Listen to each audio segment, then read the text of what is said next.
Para empezar a correr, lo único que tienes que hacer es ponerte unas zapatillas y echar a correr. Pero no es tan simple como eso.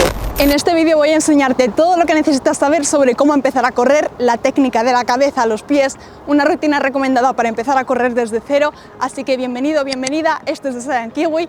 Suscríbete para apoyar el contenido, dale like porque el vídeo de hoy está respaldado no solo por la evidencia científica, sino por los consejos de algunos de los mejores entrenadores que he tenido y de mi fisio que corre ultramaratones. Así que empezamos.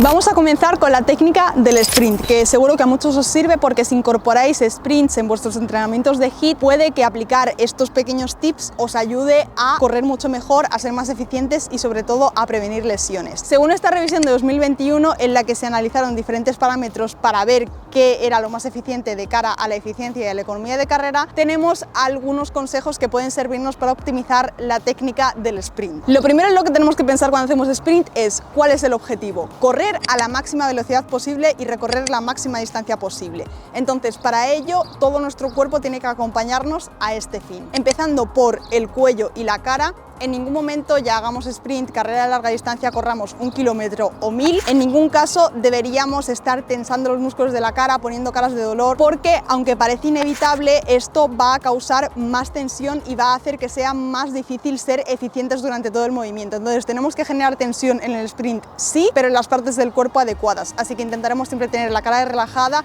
incluso respirando como los caballos en plan de... Eso parece una tontería, pero ayuda. Y una de las broncas más heavy que me llevaba yo siempre de mi entrenador era no pongas cara de dolor, porque si vas corriendo así y es como no. Entonces, cara relajada, mirada al frente, cuello relajado, los hombros hacia atrás y siempre intentamos que no caigan hacia abajo y nuestros brazos paralelos al cuerpo van a acompañar el movimiento. En el sprint lo importante es el rango de movimiento, tanto de piernas como de brazos, y esto va a ir acompañándolo y nos va a ayudar con los brazos a darnos más potencia y a impulsarnos. Quedaos con esto en mente porque luego va a cambiar de cara a correr más largas distancias. Respecto al core, tenemos que mantener siempre en mente que nos va a ayudar a que no se vaya la espalda ni hacia adelante ni hacia atrás y a mantener una buena postura de la cadera. La cadera nunca debe tener oscilaciones porque según esta revisión esto es lo que puede causar que seamos menos eficientes corriendo y además aumentar el riesgo de lesión. Y finalmente la zancada, tenemos que intentar tener el mayor rango de movimiento posible y que las manos vayan acompañando a nuestras piernas para que nuestro pie caiga un pelín por delante del centro de gravedad y así recorrer más distancia, pero sin nunca echar el tronco hacia adelante. Y finalmente la pisada, que es una de las cosas que más controversia causa siempre. Según este estudio en los que se analizaron diferentes tipos de pisada, tanto de talón como de medio pie como de punta, se vio que la pisada de metatarso era la que parece ser que menos riesgo de lesión causa y menos tensiones causa, ya que entrar de talón, que es algo muy común y que todos hacemos al principio, yo la primera, es lo que más tensiones causa en todo el tejido conjuntivo de la rodilla y lo que nos puede llevar a lesiones ya no solo en la rodilla sino también en el tobillo e incluso en la cadera. Y estos son los tips para el sprint.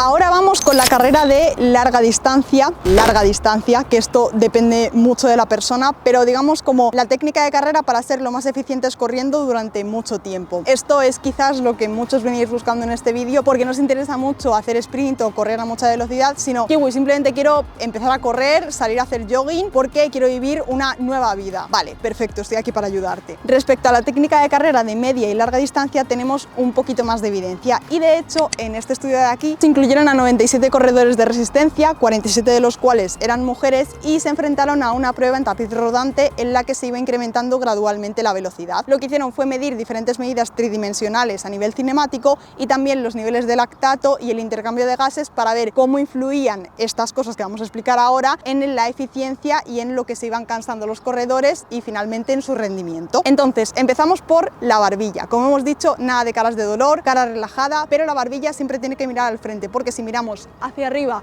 o hacia abajo estamos causando una constricción en la tráquea y por lo tanto dificultamos la respiración. Ahora, respecto al tronco, antes veíamos que los brazos tenían que ir siempre paralelos, no cruzarlos porque esto va a hacer que gastemos energía innecesariamente, pero antes veíamos que en el sprint teníamos que moverlos mucho para poder tener más amplitud de zancada, más potencia. Aquí tenemos que ahorrar energía, todo el rato, ahorrar energía. Parece contraintuitivo porque en realidad estás corriendo gastando energía, pero tu postura y tu técnica tienen que ahorrar la máxima energía posible. Entonces vas corriendo, pero los brazos simplemente están a los lados del cuerpo, los vas moviendo muy poco, disminuyes al mínimo este rango de movimiento, siempre paralelos y no cruzándolos, para que acompañen tu movimiento, tu balanceo, pero no supongan ningún problema. Y no es el objetivo moverlos mucho para correr más rápido, porque no estás haciendo sprint, estás simplemente chilling, corriendo. Respecto al tronco, vamos a mantener una postura estable en los planos sagital y horizontal, ya que esto, en este estudio que estamos nombrando, demostró que era lo más eficiente a nivel de economía de carrera. Todo esto contribuye a la idea de que tenemos que movernos y balancearnos lo mínimo posible para evitar gastos de energía innecesarios. Y en esto, un truco que me dio el grupo Alcaraz cuando estuve preparándome las pruebas de bombero fue: cuando vayas corriendo, haz una pequeña retroversión pélvica, es decir, como intentando tocarte el glúteo con el ombligo, porque esto va a hacer que tu cadera se balancee menos y tu pelvis sea más estable. Por lo tanto, esto, que es el centro de tu cuerpo, el core, va a hacer que se estabilice todo tu cuerpo y gastes menos energía mientras vas corriendo, porque no vas balanceándote hacia los lados. Finalmente, la zancada tiene que caer nuestro pie en la fase de aterrizaje por más o menos nuestro centro de gravedad, si eso un pelín adelantado, para permitirnos avanzar, pero no tenemos que intentar hacer una zancada amplia como podría ser en el caso del sprint. En este caso tenemos que mantener el cuerpo lo más estable posible durante todo el movimiento, porque contad con que es una técnica que vamos a tener que mantener durante kilómetros y kilómetros y kilómetros. Entonces, cuanto más eficiente resulte, mejor.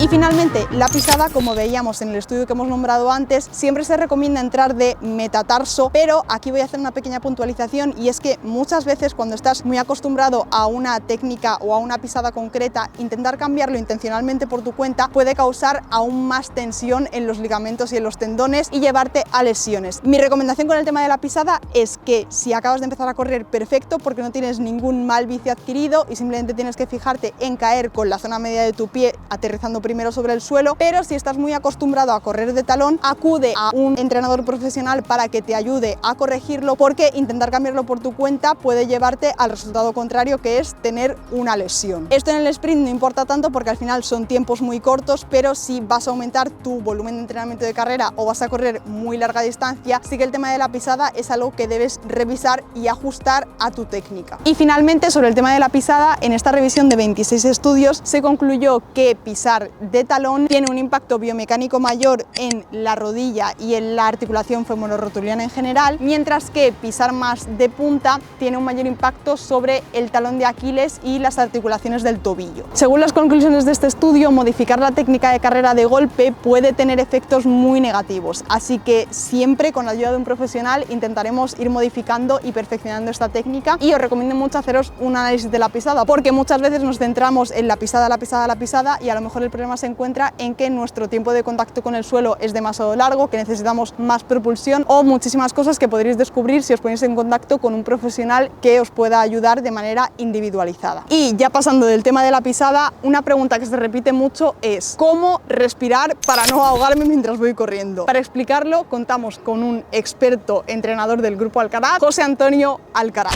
Bueno, la respiración hay muchas técnicas que cada uno cuenta su película. Me encanta. Nosotros recomendamos que hacer dos inhalaciones y una exhalación. Vale. La inhalación es hacer una cortita y una larga, siempre a la misma vez entrando aire por la nariz y por la boca, y una exhalación sin soplar, que caiga el aire solamente pues, con el efecto del diafragma. Al soltar el aire, pues cae sin soplar, que no se oiga. ¿Y qué pasa si tengo flato? El flato al final es una contracción del diafragma, así que puedes eliminarlo mientras vas corriendo. ¿Cómo? Apriétate donde te duele, exhala el aire e inclina el torso hacia adelante.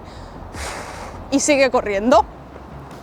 Quiero empezar a correr. ¿Qué es lo que tengo que hacer? Según este estudio de Fueller y colaboradores, se compararon distintos tipos de calzado y cómo influían en la técnica y la economía de carrera. Y las conclusiones fueron que el calzado ligero de menos de 440 gramos era mejor respecto al calzado más pesado. Y que incluso si se comparaba este calzado más pesado o rígido, se recomendaba correr con un calzado más ligero o incluso descalzo. Si quiero empezar a correr pero nunca lo he hecho, ¿qué es lo que tengo que hacer? No tiene mucho sentido que si nunca has corrido antes, tu objetivo a corto plazo sea completar una maratón, pero sí que puedes hacer una cosa y es empezar a moverte. Así que si no has corrido nunca, empieza por salir durante unos 15-20 minutos alternando carrera y andar. Corre durante 1 minuto, 3 minutos, lo que puedas, y cuando sientas que no puedes más, camina durante 1-3 minutos, el tiempo equivalente al que has corrido, y luego vuelve a alternarlo con correr. Y así, poco a poco, ve reduciendo cada sesión de entrenamiento tu tiempo andando, intercambiándolo por tiempo corriendo. Si el primer día haces 1 minuto corriendo, 3 minutos andando, intenta aumentarlo a 2 minutos corriendo, 2 minutos andando, 3 minutos corriendo, 1 minuto andando, así hasta que puedas correr durante 10-15 minutos de forma continua. Respecto a la frecuencia de entrenamiento semanal, esto también es muy individualizado, pero con 2 a 3 días, si acabas de empezar, es suficiente. Y ten en cuenta que siempre debes dejar un tiempo de recuperación entre sesiones, sobre todo al principio, porque estás poniéndole a tu cuerpo una serie de tensiones a las que no está acostumbrado y es normal que puedan empezar a aparecer dolores, que puedas lesionarte, así que tómatelo con calma. De hecho, en esta revisión se analizaron 66 estudios sobre cuáles eran los factores que podían contribuir a las lesiones en corredores. Sus orígenes son complejos, pero son principalmente el resultado de la acumulación de un estrés repetitivo aplicado al cuerpo sin el descanso suficiente para que se produzca la regeneración de los tejidos afectados. De todos los estudios que se examinaron, las lesiones que mostraron tener un mayor nivel de correlación con el impacto causado por la carrera fueron 3, y seguro que te suenan: la fascitis plantar, el síndrome del estrés tibial y el síndrome del dolor patelofemoral alrededor de la rótula. Entonces, para evitar este tipo de lesiones, para que no tengas dolores y para que puedas mejorar tu técnica de carrera y correr con garantías de mejora y sin ningún tipo de problema, es importante que complementes tu entrenamiento de carrera no solo con una buena técnica durante el entrenamiento, sino con ejercicios complementarios. ¿Y quién mejor para enseñarnos una rutina de ejercicios que los 2 entrenadores del grupo Alcaraz? Soy José Antonio Alcaraz, como antes ha explicado Lucía, entrenador del Grupo Alcaraz, y estoy con David Manzano, también entrenador del Grupo Alcaraz, y vamos a estar explicándole a Lucía, nuestra nueva runner, pues algunos ejercicios básicos de iniciación a la carrera y a tener en cuenta para todos aquellos corredores que están empezando y que, pues, por salud y por alargar su vida deportiva, pues les vendrá bien tomarlos como rutina. Bueno, vamos a empezar con unos ejercicios de movilidad, pues, que lo hacemos desde el suelo. Ahí, cuando llegas ahí, levanta la cadera, mueve la cadera, ahí. Efectivamente, ahí mete la cadera. Estiramiento balístico, además de movilidad de cadera. Y tocamos con la punta del pie a un lado, abre los brazos, talón al otro.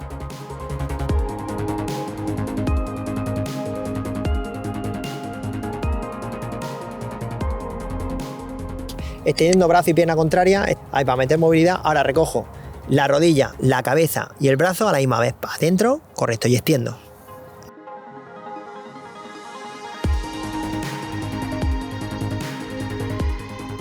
Un estiramiento dorsal hasta que llegue a tocar el suelo, llega a tocar el suelo, y arriba, lo que hemos dicho, como tenemos que llevar en la carrera el tren superior, tenemos que llevarlo relajado, pues si vamos muy cifosados, vamos muy tensionados de dorsal, pues no nos permite eso, además puede dificultar la respiración.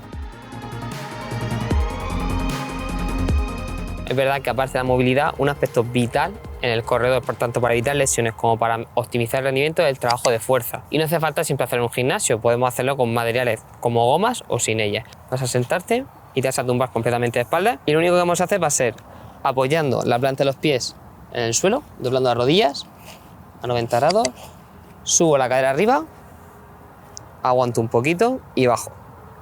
Siempre ahí tengo que intentar contraer el glúteo y la respiración. Y luego una alternativa que tenemos a acercando un poquito más la pierna, es levantar una pierna hacia arriba, donde vamos a trabajar la zona posterior del muslo, zona isquiosural, subo la cadera, bajo y repito ahí, 4 o 5 con cada una.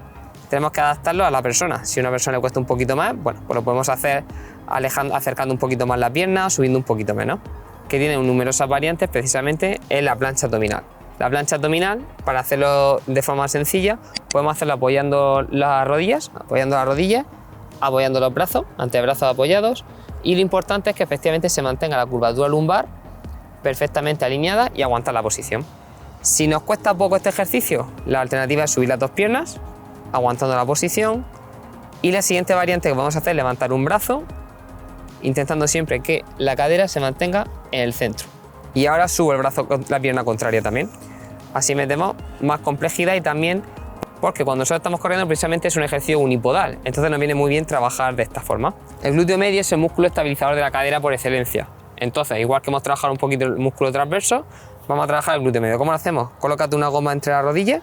Es mejor entre las rodillas porque si lo ponemos entre los tobillos puede existir un mayor desgaste, lo que es la parte de la cintilla, la parte externa de los músculos, de la musculatura, y tener un poquito más de dolor. Entonces, en esa posición, busco una posición de la cadera neutra y simplemente doy pasos laterales.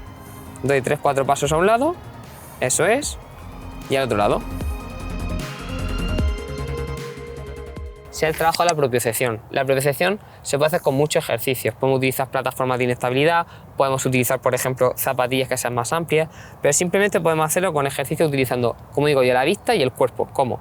Pues, por ejemplo, si apoyo sobre una pierna, la otra la apoyo en 90 grados y simplemente cierra los ojos. Cierra los ojos y puedo hacerlo de dos maneras. Teniendo los ojos cerrados o los ojos abiertos pero con un compañero, por ejemplo, por la pierna arriba. Si un compañero nos va desequilibrando e intentar...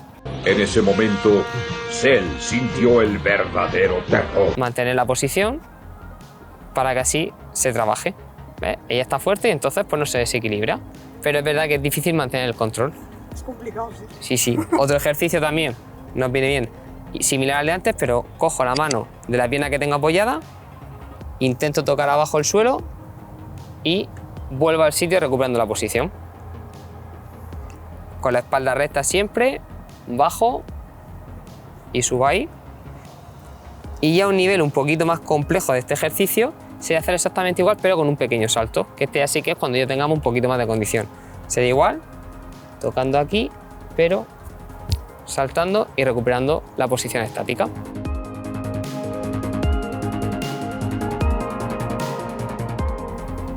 Y ante todo, lo que es muy importante en todos los ejercicios es que siempre seamos conscientes de la respiración.